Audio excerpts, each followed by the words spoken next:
Hey, what's going on, folks? Wanted to drop a quick training based off of a really good question from our community member Dale yesterday over in the DMs. So, Dale is currently making a pivot in his business and moving from one core offer to another, and wants to know how to position his content for making that shift, and how best to optimize his group efficiently and effectively for his overall sales process, and just for the ease of flow of his ecosystem. So, what I really wanted to do today was dive into each core element of how to actually pivot your content for a new offer. So, in making a pivot with your offer, there's only really a few minor tweaks you need to be making to your content messaging and flow.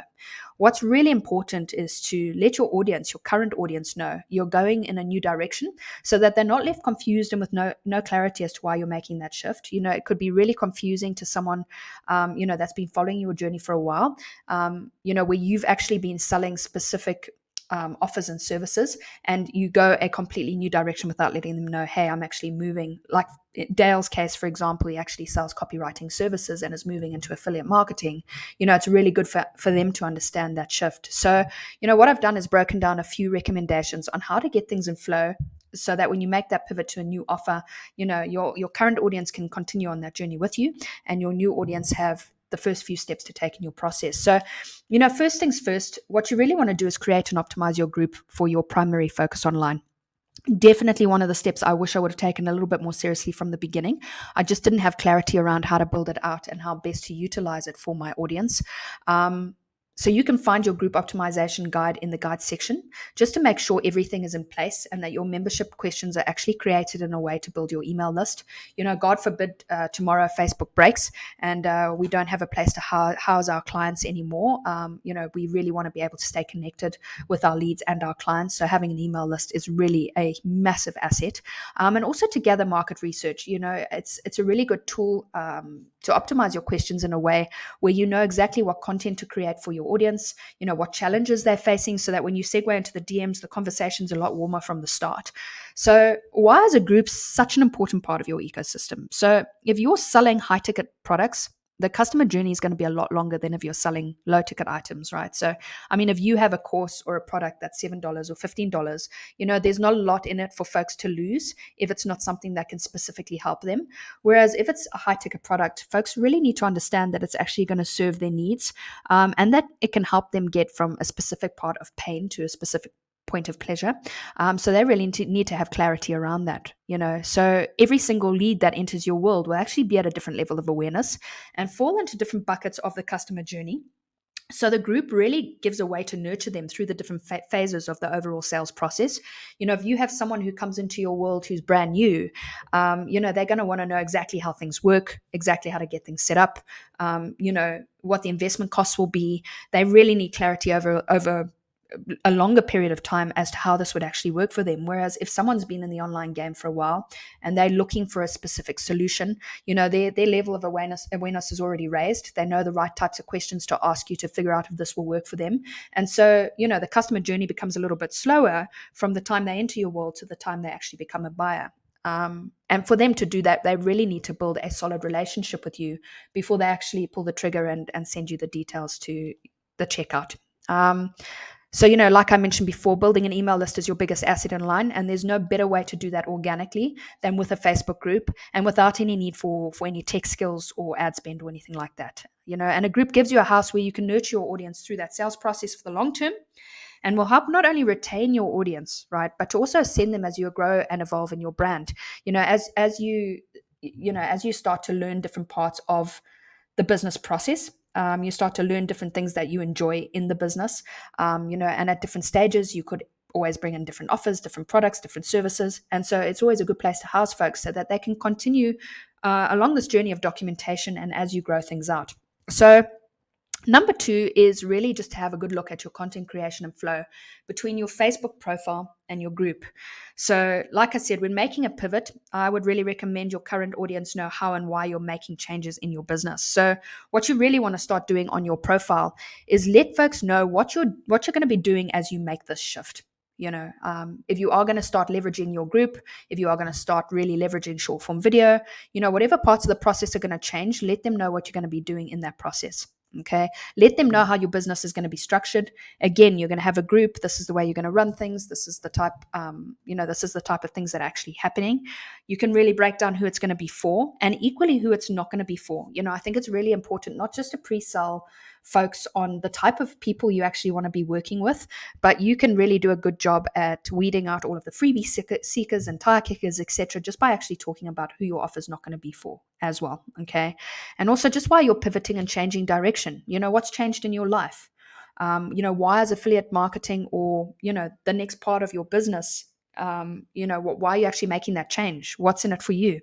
And then all of your CTAs leading from this should be to invite them to continue on the journey with you over in your new group. Okay, which is really where you can just do like a soft launch of your group, what you're going to be doing with it, and what's in it for your audience to join. Just remember that everything you pre-sell about your group should really be with a what's in it for them type mindset.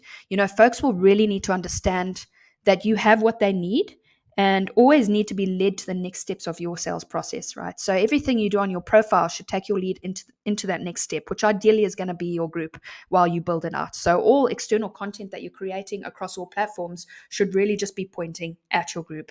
So with the content flow, step number one is to really leverage short form video content, and this ideally should be a highlight reel into who you are and what your brand is about. Remember that this is normally the very, very first time your lead is actually going to see you on the customer journey and should always point either directly to your group or to a piece of long form written or video content that goes into more detail about your brand on your actual profile. And I normally keep these to a 80%, 20% ratio on personal and business.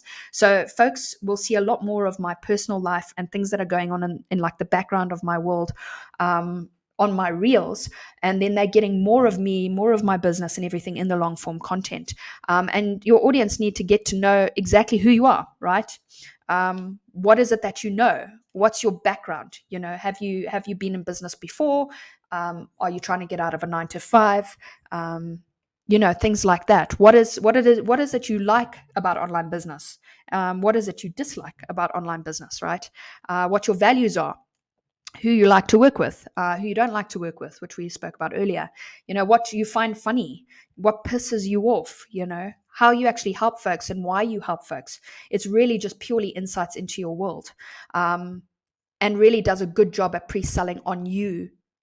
And when you pre-sell on you, what happens as a consequence of that is you actually start to attract an audience which is just like you as well, which makes the process so much more fun because you're actually starting to work with people you vibe with, and it's no longer about the sale but building that relationship. So once your audience takes the next step, they'll start to consume evergreen content on your profile as you start to build out long form written content on your profile. So step number 2 is you're going to dive into long form written content.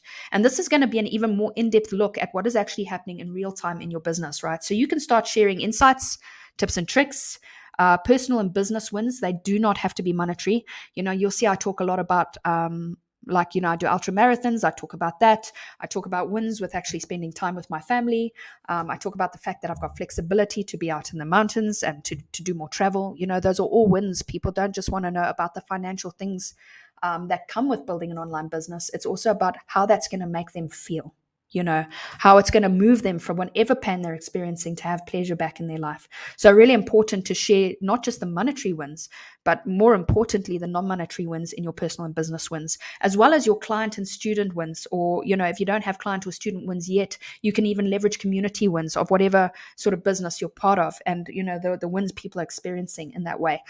You can dive into different methods and different strategies, all as a preview to what you break down in detail over in your group. Right. And as you build out your group, all your CTAs should be inviting folks to take the next step and join your group. So pretty much every single piece of external content at this stage is to grow your group. And what I've said here, just as a highlight, I know I've touched on it already, is really what is in it for your audience. Why should they follow you? Okay, why should they listen to you, and why should they join your group and continue to take this step in your in your business process. Step number 3 is going to come down to your group content, right? So here's where you really can go into full detail and breakdowns about your business. So you can either be writing long form written content.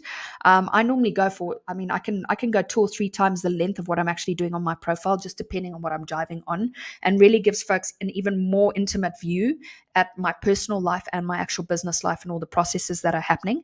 The other thing you can do is prepare live or pre-recorded trainings. I obviously do a lot of pre-recorded trainings because of my situation out here in Zimbabwe, but live trainings are just a great way to get people more engaged in your group. And that also helps Facebook grow your group organically, because it seems to them that there's a lot of activity going on inside there, and really just another touch point to really connect with your audience. Answer questions, do a free drive, teach them different strategies, different methods, things like that. So really just anything you can help folks with that you're learning, applying, and getting results with in your own business, and really break down the different methods you've got going on, the different strategies, what is working and what isn't working in real time. You can really start to create frameworks and templates and resources, which are all assets in your business. And once you actually start to develop them and roll them out, they can be used as a lead magnet in your profile content, right? Sharing a snapshot of what you're actually sharing in the group. And so if folks want to get their hand on the full breakdown, they can actually join your group, right? Number 3, wanted to dive into the sales process side of things. As you start to create content over periods of time, you really take the pressure off the back end of your sales process, as your audience will start to be pre-sold on you and the complements of offers that you have. So there's much more direction going on in the DMs and in your actual sales conversations, because folks already kind of have a much better idea about things before you even have a conversation, which means that you're not having to sell everything heavily in the DMs, which is really why I highly leverage content on the front end of the business, just so that when we actually move to the DMs, you're not actually having random conversations about the weather and their family and trying to build the relationship that way, right? And like I said, every single person that enters your group opens the relationship in the DMs automatically. So you can really start diagnosing if and how you can help them, either present offers right from the start, or start to take folks through different resources and assets that you've got in your group, which will eventually get them to raise their hands to something if it actually aligns with where they are in their business. So the final question you had was actually on the bonus stack for your offers. So you could definitely tailor a few bonuses onto your core affiliate offer. If one-on-one support is the only thing you can offer at this stage, it's all going to come down to the bandwidth that you have in your business and the time you have available to do these things. But if you can offer that one-to-one support, it really is a huge benefit to anyone that's starting off a journey, because folks want to know they can reach out to folks for guidance. And it definitely is one thing that you can add on that a lot of affiliates don't do, is add any support at all. And one big thing you can do here, which is something I did very early on, as I really started to gain some traction in the business, is you could roll out a buyers group where all of your high ticket buyers can gather and get access to a question and a thread, or possibly even a live question and answer, training with yourself once a week, where you can further build that relationship with folks and help them get quick wins in the business, which obviously can be leveraged in your content. And as you help them actually get specific wins, you can be building out resources and assets that way. So in all honesty, depending on your offer, you don't really have to go crazy on the bonuses if the offer itself is actually loaded, right? But as you develop different resources, templates, they can act as a complement and bonus stack to your offers. So Dale, I hope this was helpful. Give me a shout in the comments if you've got any further questions. I'm sure that this will be a great learning exercise for everybody else in the group. So would love to hear your comments down below if it was helpful, if you got some benefits from it, and we will chat again soon. Chat later.